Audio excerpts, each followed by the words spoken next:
Turn on studio. Okay, booting up the studio.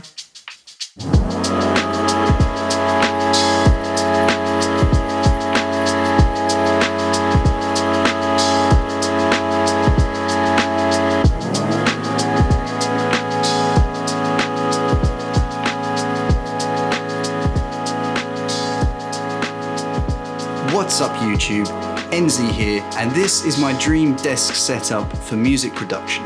So recently I moved house, which was amazing, and just like everybody else, I'm currently in lockdown. Fortunately enough, I'm still working from home for the college that I teach music production at. So I've had a lot of time and also a blank canvas to really think about the space that I'm working in from home. I wanted to create a space that felt inspiring to be in. I also wanted it to be portable, and I also didn't want it to be really cluttered with lots of equipments. I wanted everything in this space to have a purpose, and whatever its purpose is, I wanted it to do it really well. And with moving recently, I obviously didn't want it to break the bank.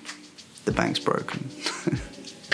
In addition to that, I also wanted a space which I could use to record tutorials and videos, and so that I could send them to my students. So I'm going to walk you through my desk setup and talk you through some of the gear that I'm using. I've left links in the description below, just in case you wanted to pick up something that we talk about in this video.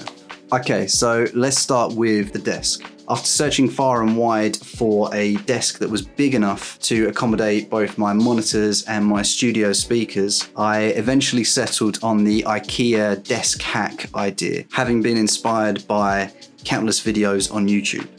It's actually a Ikea kitchen countertop, and despite its real wood look and massive size, it's actually quite reasonable cost-wise. It uses a real wood veneer that's extremely thick and it's super heavy. There's two options, the 186 centimeter version or the 246 centimeter version. I opted for the 246 centimeter version and cut it down to 2 meters. And actually went and made some shelves using some brackets that I found on eBay. The desk has a depth of 63.5 centimeters, which I knew wouldn't leave a lot of space for my monitors and speakers, as well as a keyboard and a mouse. So I decided to create a monitor stand to give a little more depth to the desk and to raise up my monitors and my speakers to eye and ear level, which is better for posture and is super important if you're doing any mixing. So I took my old 2 meter Ikea desktop that I've had for about 8 years. I just had a look on Ikea and they actually still sell it. It's called the Linneman desk and it's going for about £29, which is a lot of desk for 29 quid. And after I just cut down my desk with a saw, I used the Ikea capita brackets, which raised it up to the perfect height. I'm still using the old cabinets underneath the desk to hold it up, which I don't think they actually sell anymore, but they have a lot of similar options. These give me a little bit of storage and actually hold the weight of the desk quite well. I might consider putting another single table leg at the back of the desk if it starts to warp, but at the moment I don't think it needs it. It's important in a room where the accurate monitoring of audio is crucial to your decision making that you try to deaden the room as much as possible. The less reverberation in the room, the more accurate your perception of the audio is going to be. Hence why you see sound absorption panels in studios. The problem with the cheap grey tiles is that they just look so ugly. So I had the idea to use artificial plant wall squares to cover up the acoustic foam. This hopefully actually helps diffuse the audio a little bit more, and it really helps to make the space feel more like a place that you'd want to escape to. If you want to see a video of me putting that all together, then hit me up in the comments and let me know. As I mentioned, the accurate representation of the audio I'm listening to is crucial, especially when working on mixers or masters for clients. I had my old Rocket KRKs for about 10 years, and I loved them, at least at first. They were a massive step up from working on headphones or even normal stereo speakers. But as I learnt over time, they didn't accurately reproduce sound, especially in the low end. So I'm much happier with this pair of Adam Nearfield monitors. They have a 7-inch woofer that provides bass extension down to 39 Hz, but most impressively, they have a high frequency response up to 25 kHz, which is virtually unheard of in a speaker in this price range. There's so much going for these speakers already, but when you combine them with SonarWorks, it takes accurate monitoring to a whole different level. Using a microphone and the SonarWorks software, you can record your speakers in the room they're in and then compensate for discrepancies in the speakers themselves and also the room that you're in. Essentially, you can stop second guessing if you're hearing a true representation of the audio you're listening to. Okay, onto the monitors. So these are the Dell P2719HC 27-inch monitors, a real snappy name. The two 27-inch monitors added together essentially add up to an ultra-wide monitor. I was looking for a monitor that used the input of USB-C and also had USB as inputs on the monitor itself. This would allow me to plug my keyboard and mouse directly into the monitor. And I found these to be the most reasonably priced for the size and connectivity.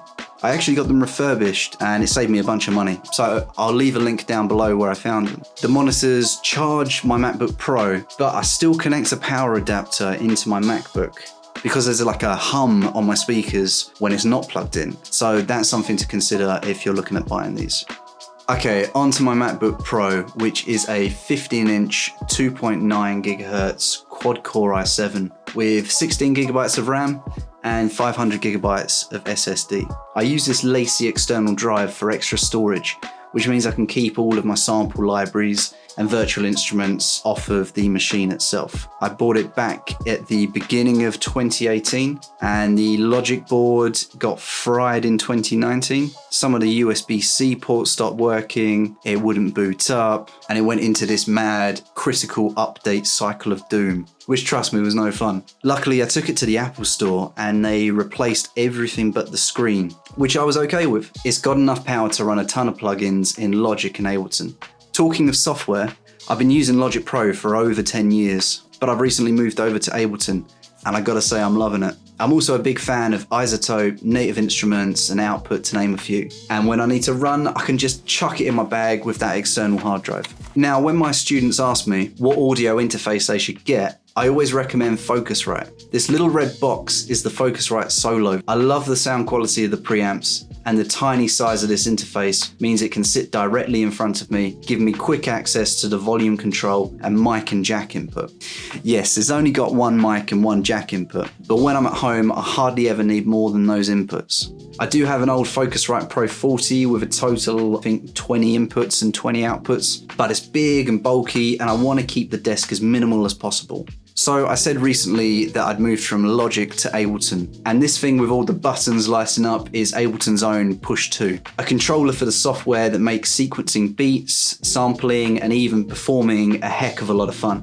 I've only had it a few months, and with the house move, I've not spent a huge amount of time on it yet, but it really makes producing electronic music feel more like you're playing an instrument. It works so well with the DAW that I hardly find myself using the mouse and keyboard. I absolutely love it and I highly recommend it to anyone looking to get the most out of Ableton.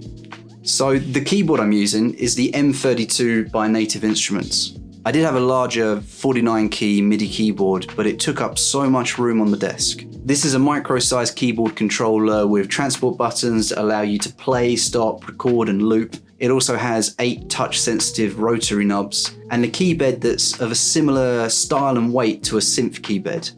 It's under 100 quid, but in no way does it feel cheap. Its ability to seamlessly integrate with Ableton and Native Instruments or any DAW, combined with the portability of the device allowing you to just chuck it in your backpack, makes it a winner for me. Okay, so onto the lighting. With LED strips being so cheap on Amazon these days, I just had to throw a bunch of them in here. There's one around the plant wall that reacts to music, making it super fun to switch on when you're making a beat, and the strip that goes underneath the monitor stand, which helps light up the main desk from above. Both of these are made by Govee, and I was really impressed at just how affordable they were. Oh yeah, links below. There's also a cake pan light, which I'll get onto in a minute, and a mixture of Philips Hue and LifeX bulbs in the room, which give me the option of creating feature lighting and also help with the lighting when I'm trying to film. Controlling it all from my phone makes it easy to switch colours, and having a Google Mini in the room means I can switch on the whole studio without getting my phone out or crawling around trying to find wires in the dark. And using some smart plugs also means I can make sure that my studio speakers are off. Those Adams don't have an LED on the front for some reason. Alright, so a few other bits and pieces. There's a guitar and bass on the wall, ready to grab if I think of some could do with it, and a few bits of art just to make the place feel a bit more like home. As I said earlier, because of the college being closed, and my production classes not being able to run in the studio anymore, I wanted to have the option to record tutorials and lessons.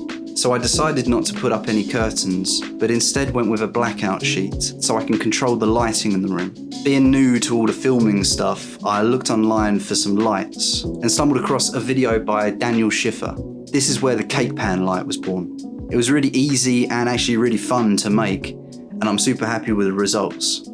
Okay, so this is with the cake pan light on, and this is with it off. So, on and off. Pretty good. I like it. So that's my desk for now. No doubt it will evolve over time. If you'd like to see a video of me putting this all together, like a behind the scenes video, make sure you hit that like button, click subscribe, and leave a comment in the comment section below.